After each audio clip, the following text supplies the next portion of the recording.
Hello friends, welcome to study stage. आज हम लोग त्रिकोणमिति से कुछ महत्वपूर्ण सूत्र को समझेंगे, जैसे कि लंब, आधार, कर्ण। इन सब को लेकर के क्वेश्चन में यानी बोर्ड एग्जाम में क्वेश्चंस पूछे जाते हैं और सूत्र भी पूछे जाते हैं। तो बहुत ही सिंपल सा इसका एक स्टेप है, उस स्टेप को बस आपको समझना है और फिगर को समझना है। अगर आप फिगर समझ गए तो आपको त्रिकोणमिति के जितने भी सूत्र होते हैं उससे आपको प्रॉब्लम नहीं होगी। तो चलिए सबसे पहले हम एक राइट एंगल ट्रायंगल ले लेते हैं, यानी समकोण त्रिभुज ले लेते हैं और उससे समझते हैं। तो एक समकोण त्रिभुज सबसे पहले हम बना लेते हैं, राइट एंगल ट्रायंगल।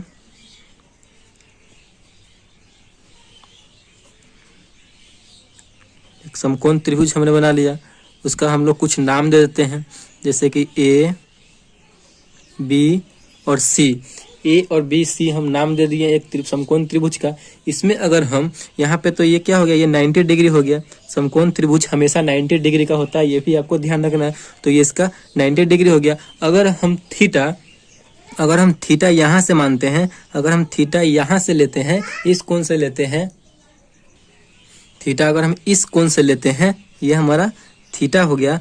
तो आपको ध्यान रखना है कि जहाँ पे हमारा 90 डिग्री का कोण बन रहा है उसके हमेशा सामने वाला जो होता है वो हमेशा कर्ण होता है। तो ये हमारा कर्ण हो गया, ठीक, जिसे हम H से डिनोट करते हैं, इंग्लिश में H से डिनोट करते हैं और इसे इंग्लिश में हाइपोटेनस बोलते हैं, ठीक। ये हमारा कर्ण हो गया। और थीटा जैसे हमारा ये हो गया, तो थीटा के सामने वाला हमेशा लंब होता है, ये ध्यान रखना है। तो इसके सामने वाला ये हो गया, तो ये हमारा क्या हो जाएगा, लंब हो जाएगा। और एक बच गया वो हमारा आधार, तो ये हमारा आधार हो जाएगा, ठीक। आधार को हम बी से सूचित करते हैं, स्मॉल बी, और यहाँ पे लंब है इसे पी से सूचित करते हैं, यानी परपेंडिकुलर, और आधार यानी base B.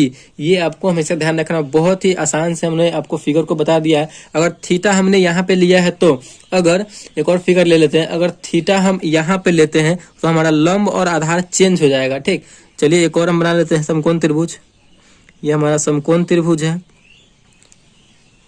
Right angle triangle है, ठीक। इसका भी हम नाम दे देते हैं ए, बी और सी। हमने इसका नाम दे दिया। यहाँ पे ये हमारा हमेशा ये 90 डिग्री ही रहेगा। 90 डिग्री हमेशा समकोण त्रिभुज होता है। और समकोण त्रिभुज के जो 90 डिग्री का कोण है उसके सामने वाला जो है भुजा हमेशा कर्ण होता है। इस बात को हमेशा ध्यान रखना। कर्ण हम ये नहीं बदलता, ये हमेशा कर्ण रहेगा, जिसे हम H से डिनोट करते हैं, हाइपोटेनस बोलते हैं। अगर हम थीटा यहाँ पे लिए थे तो इसके सामने वाला लंब था। अगर हम थीटा यहाँ पे लेते हैं, ये हमारा थीटा हो गया। थीटा जैसे ये वाला यहाँ पे थीटा लेंगे तो इसके सामने वाला तो ये आ रहा है, तो इसके सामने वाला हमेशा लंब हो जाएगा, ठीक। इसके सामने वाला लंब हो जाएगा और एक बच जाएगा ये वाला, ये हमारा क्या हो जाएगा, तो आधार हो जाएगा। आधार यानी बी हो जाएगा और ये लंब यानी पी हो जाएगा, परपेंडिकुलर।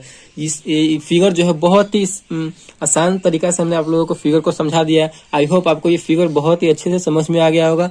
थीटा अगर ये वाला होगा तो इसके थीटा के सामने वाला हमेशा लंब हो जाएगा और ये आधार हो जाएगा। और कर्ण तो हमेशा ही यही रहेगा, जहाँ पे 90 डिग्री के सामने वाला हमेशा कर्ण होता है।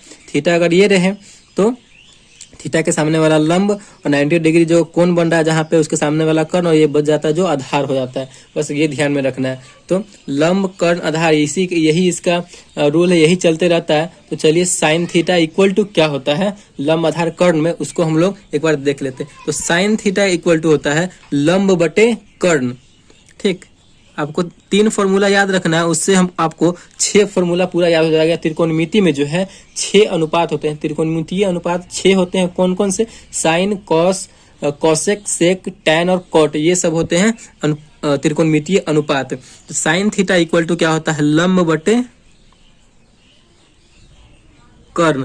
साइन का आपको याद रखना है तो कोसेक का ऑलरेडी याद हो जाएगा। इन दोनों का आपस में एक रिलेशन है, इन दोनों का एक आपस में रिलेशन है। साइन थीटा इक्वल टू होता है लंब बटे कर्ण। अगर इंग्लिश में बात करें तो लंब यानी पी, परपेंडिकुलर, और कर्ण यानी एच, हाइपोटेनस, ठीक। इन दोनों का रिलेशन क्या है कि साइन का लंब बटे कर्ण है तो कोसेक का इसका उल्टा हो जाएगा। लंब बटे कर्ण है तो कोसेक थीटा का क्या हो जाएगा, कर्ण बटे लंब हो जाएगा, ठीक। कर्ण बटे लंब कहने का मतलब है H बाई पी हो जाएगा। एकदम सिंपल सा है। एक क्वेश्चन हम याद किए, एक फॉर्मूला याद किए तो दूसरा फॉर्मूला हमें ऑटोमेटिक याद हो गया। अब दूसरा क्या है, अब आप लोग यहाँ पे दूसरा देख रहे हैं कॉस थीटा। तो कॉस थीटा इक्वल टू क्या होता है, आधार बटे कर्ण। इसको आप याद रख सकते हैं।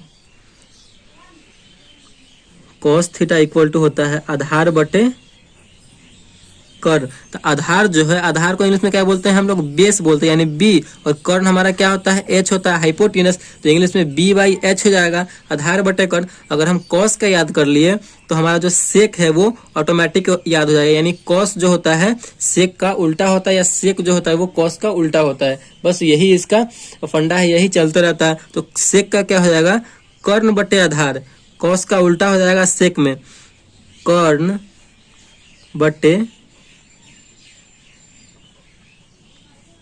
बटे आधार हो जाएगा, यानी h बाई बी हो जाएगा। देखिए कितना सिंपल सा इसका रूल है, बस ऐसे ही याद रखना है, आपको हमेशा याद हो जाएगा, ये फॉर्मूला आपके माइंड में हमेशा सेट हो जाएगा। अब हमारा 2 फॉर्मूला और बच गया, कौन कौन सा, तो tan theta into cot theta. तो tan थीटा का आपको एक याद रखना है, tan थीटा का क्या होता है, लंब बटे आधार। tan थीटा इक्वल टू होता है लंब बटे आधार, लंब मतलब p परपेंडिकुलर, आधार मतलब b, p by B.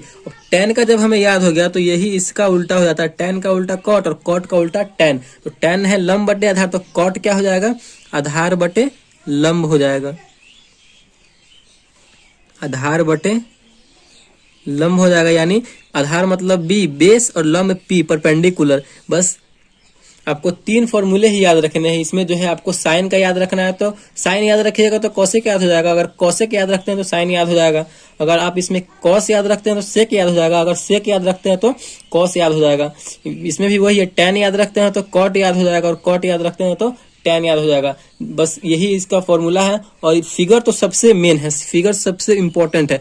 Figure I hope आपको अच्छे से समझ में आ गई होंगी। अगर वीडियो आपको अच्छे से समझ में आई और फॉर्मूला आपको आपके माइंड में सेट हो गया है तो वीडियो को जरूर लाइक कीजिएगा, और चैनल को अगर नए हैं तो सब्सक्राइब जरूर कीजिएगा। Thank you.